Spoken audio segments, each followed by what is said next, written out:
উদ্বোধনের প্রায় ২ বছর পরও চালু হয়নি ঝালকাঠির ২৫০ শয্যার হাসপাতালে নতুন ভবনের সেবা কার্যক্রম।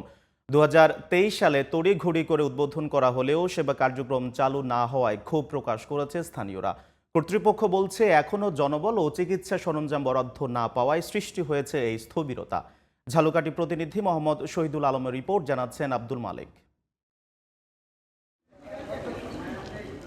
১৯৮৩ সালে প্রতিষ্ঠিত হয় ৫০ শয্যার ঝালকাঠি সদর হাসপাতাল। ২০০৩ সালে উন্নীত হয় ১০০ শয্যায়।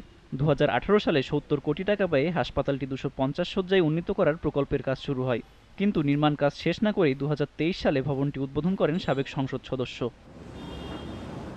হাসপাতালের সেবা কার্যক্রম শুরু না হওয়ায় এই প্রকল্প থেকে কোনো সুবিধাই পাচ্ছে না জেলার মানুষ। ঝালকাঠি শিশু বিশেষজ্ঞ কোনো ডাক্তার নাই, আমরা এত ভোগান্তিতে আছি, ডাক্তার দেখাই পাই না, আসলে ফেরত যাওয়া লাগে। সিরিয়াল দিয়ে অনেক টাইম দাঁড়াইয়ে তারপর টিকিট কাটা লাগে।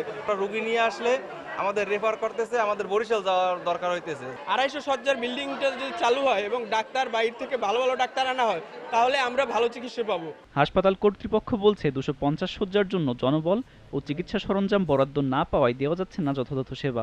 জরুরি বিভাগে কর্তব্যরত মেডিকেল অফিসার এবং আবাসিক মেডিকেল অফিসার ছাড়া অন্য কোনো মেডিকেল অফিসার না থাকায় ভর্তি রোগীরা থাকেন, প্রত্যেক দিনই প্রায় ১০০ বা তদূর্ধ্ব রোগী থাকেন, তাদের আসলে পরিপূর্ণ সেবা দেওয়া সম্ভব হয় না।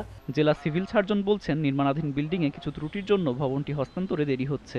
দেশের যে বর্তমান অবস্থা এবং বিল্ডিংয়ের কিছু ত্রুটির জন্য এবং আমাদের প্রশাসনিক কিছু কাজকর্মের ইয়ের জন্য আমরা এখনও চালু করতে পারছি না। আমরা চেষ্টা করছি যাতে খুব তাড়াতাড়ি এই ২৫০ শয্যা বিশিষ্ট হসপিটাল যাতে আমরা উদ্বোধন করতে পারি। হাসপাতালটির নতুন ভবন চালু হলে কিডনি, নিউরোসার্জারির মতো বেশ কিছু বিশেষায়িত বিভাগ চালু হবে, যার সুফল পাবেন এলাকাবাসী। আব্দুল মালেক, জিটিভি নিউজ।